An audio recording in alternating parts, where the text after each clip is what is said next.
hawak lang ng dalawang tao. Ang budget ng Pilipinas ay hawak lang ng dalawang tao. Hawak lang siya ni Congressman Zaldico at ni Congressman Martin Romualdez. Yan ang katotohanan. Halimbawa ko dito, medyo mahaba ito, kaya pagpasensyahan mo.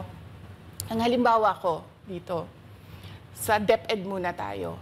Sa Department of Education, noong taong 2023, merong 5 billion na inapprove para sa classroom construction. Nagulat ako kasi merong mga lumapit na miyembro ng House na humihingi. Hinihingi nila yung 5 billion, parte ng 5 billion na budget. Wala kasi akong experience sa ganyan. At saka ang pagkakaintindi ko, pag inapprove na yan ng Office of the President, ibibigay na yan, pagdediretso na yun sa approval at trabaho ng Department of Education sa construction ng mga classroom. Nagulat ako, may humingi. Magkano ba ang amin dyan? Magkano ba ang amin dyan? So sinabi ko, hindi pwede ito. Kasi ang mangyayari nito, hindi magagawa ng Department of Education ang trabaho namin na mag-construct ng classroom ayon sa classroom backlog at sa prioritization base sa backlog at sa classroom construction.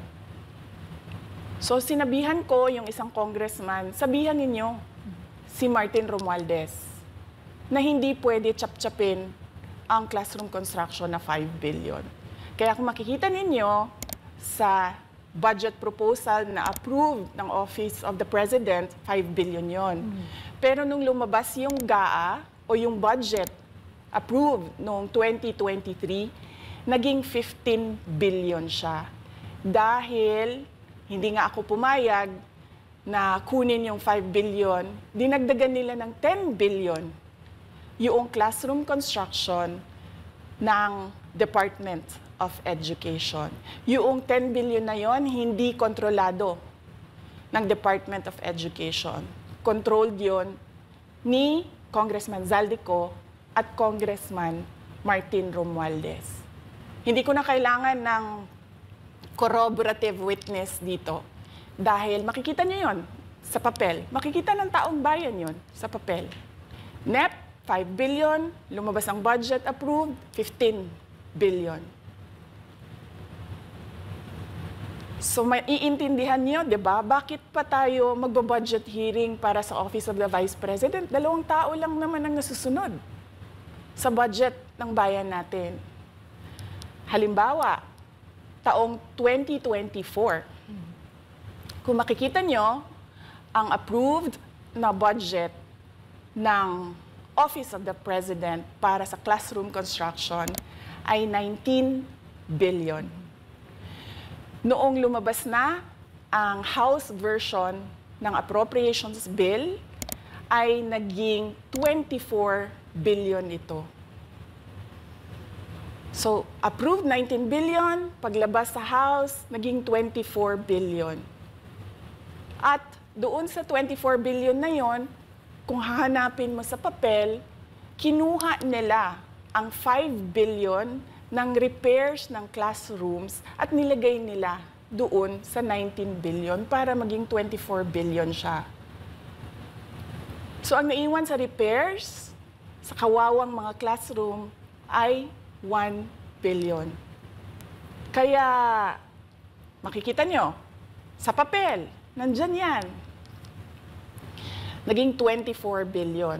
At hindi lang yan, dahil noong 2023 ay hindi ako pumayag na hindi masunod yung DepEd na rules sa paano mag-classroom construction based on need. Ang ginawa ngayong 2024, inattach nila ang listahan na kung saan gagawin ang mga classroom construction worth 17 billion.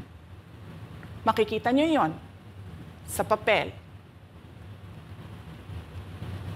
Pagdating namin sa Senate, nakita yon ng mga senador. Tinanong nila ang Department of Education, totoo ba o hindi totoo na galing sa inyo ang listahan ng 17 billion ng mga classroom construction?